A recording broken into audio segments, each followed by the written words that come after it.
മാലിന്യ സംസ്കരണവുമായി ബന്ധപ്പെട്ട എല്ലാ മേഖലകളെപ്പറ്റിയും വിശദമായ ചർച്ചകൾക്കും പരിഹാരാന്വേഷണങ്ങൾക്കും വഴിയൊരുക്കി തദ്ദേശ വകുപ്പ്. വൃത്തി 2025 ദേശീയ കോൺക്ലേവ് മുഖ്യമന്ത്രി പിണറായി വിജയൻ തിരുവനന്തപുരം കനകക്കുന്നിൽ ഉദ്ഘാടനം ചെയ്തു. സംസ്ഥാനത്തെ 19,000 പഞ്ചായത്ത് നഗരസഭാ വാർഡുകളെ മാലിന്യമുക്തമായി പ്രഖ്യാപിച്ചുവെന്ന് കോൺക്ലേവ് ഉദ്ഘാടനം ചെയ്യവേ മുഖ്യമന്ത്രി പറഞ്ഞു.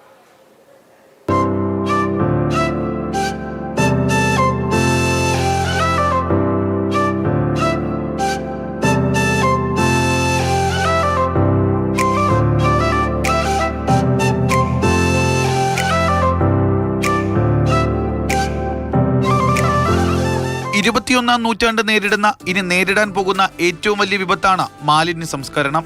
ആ മാലിന്യ സംസ്കരണത്തിന് പുത്തൻ ആശയങ്ങൾ തേടുകയും ഒപ്പം ബോധവൽക്കരണ മാതൃക അവതരിപ്പിക്കുകയുമാണ് വൃത്തി 2025 ദേശീയ കോൺക്ലേവ്. സാധാരണഗതിയിൽ വേസ്റ്റ് മാനേജ്മെൻറ്റ് വിഷയം സംസാരിക്കുമ്പോൾ ഒരു അർബൻ ഇഷ്യൂ ആയിട്ടാണ് കണക്കാക്കുന്നത്, ഒരു നാഗരിക പ്രശ്നമായിട്ട്, നഗരത്തിൻ്റെ പ്രശ്നമായിട്ടാണ് കണക്കാക്കുന്നത്. പക്ഷേ ഇവിടെ കേരളം മുഴുവൻ ഒരു നഗരമായി കണ്ടുകൊണ്ട് കേരളത്തിലെ മുഴുവൻ ലോക്കൽ ബോഡികളും ഉണർന്ന് പ്രവർത്തിച്ചത് എന്ന് പറയുന്നത് ഒരു വലിയ വ്യത്യാസമാണ് മറ്റുള്ളവരിൽ നിന്ന്. നാടിന്റെ വൃത്തിക്കായി പണിയെടുക്കുന്ന വ്യക്തികളും സംഘടനകളും തുടങ്ങി എതിർപ്പ് പ്രകടിപ്പിച്ചവരുടെ ആശയങ്ങളും ആശങ്കകളും ഇവിടെ ചർച്ചയ്ക്കെത്തും.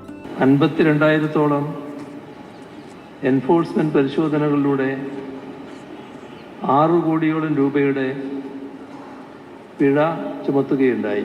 150ഓളം സ്റ്റോളുകളിൽ തദ്ദേശ സ്ഥാപനങ്ങളുടെയും മാലിന്യ നിർമ്മാർജ്ജന രംഗത്തെ സ്ഥാപനങ്ങളുടെ പ്രദർശനങ്ങളും ഒരുക്കിയിട്ടുണ്ട്.